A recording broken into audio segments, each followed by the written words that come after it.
आता उपस्थित आहेत. अतिशय एक गोष्ट कमी होती ती आता पूर्ण झाली आणि कार्यक्रम परिपूर्ण झाला असं मी म्हणेन.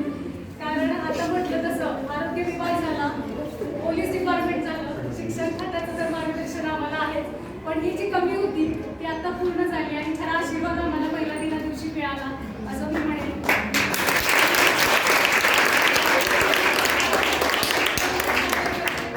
सकाळी पहाटे 3 वाजता सुचलेली कविता आहे. म्हणजे मी रोज 80 किलोमीटर प्रवास करते. आमच्या 11वीच्या मुलींना माहिती आहे, पुणे टू गुईंज आणि गुईंज टू पुणे. अनेक गोष्टी बघायला मिळतात, अनुभवते.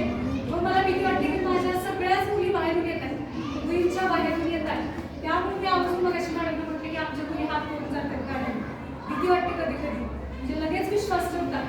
तर तो बदल अपेक्षित आहे. आज जे मॅडमने मार्गदर्शन केलं त्याच्यानुसार, तर ते स्वारगेटचं जे प्रकरण झालं त्याच्यानंतर मला किती आम्हाला दाखवून लागली. मला मुलगी नाही, पण ज्या आता 70 मुली प्रेझेंट आहेत त्या सगळ्या माझ्या मुली म्हणून मी इथं त्यांना ट्रीट करत असते. जसं सांगितलं, जे तुम्ही आईजवळ बोलू शकत नाही ते येऊन माझ्याजवळ बोलू, हे आश्वासन आहे. आणि आजचा दिवस आपलं आत्मपरीक्षण करण्याचं आहे. जाता जाता एक कविता, थकले का आई, कवितेचं नाव आहे. आई पुन्हा एकदा तुझी खुशी मिळेल का, ही खरं तर मी आजीसाठी लिहिलेली कविता आहे. आई पुन्हा एकदा तुझी खुशी मिळेल का, पुन्हा नाथ बनू तुझ्या मांडीवर विसावता येईल का, तुझ्या मायेचा हात डोक्यावरून फिरेल का, सांग ना गाई तू परत येशील. अंधारातून रस्ता शोधत आहे, पहाटे 5:30 वाजता मी घरातून फिरते. अंधारातून रस्ता शोधत आहे. आई खरंच रात्री त्यांचा खूप आवाज, वळणं खूप आहे, वळणं खूप आहे. आई खरंच मी तुला पुन्हा शोधत. थकले गाई परीक्षा देता देता, थकले गाई परीक्षा देता देता, डोळ्यातला अश्रूंचा बाण बघता बघता. भीती वाटते आई, भीती वाटते आई, डोळ्याच्या पापण्या मिटायला. प्रवास करताना डोळे बंद करायची भीती वाटते. भीती वाटते आई, डोळ्याच्या पापण्या मिटायला. रस्ता तर चुकणार नाही ना, हरवले तर कोणी शोधणार. नको आता मोठं होणं, नको आता मोठं होणं, पहाटेच्या अंधारात दिवस उडवणं, पहाटेच्या अंधारात दिवस उडवणं. हवय ग ते पुन्हा बालपण, ना कोणता तणाव ना कोणते दडपण.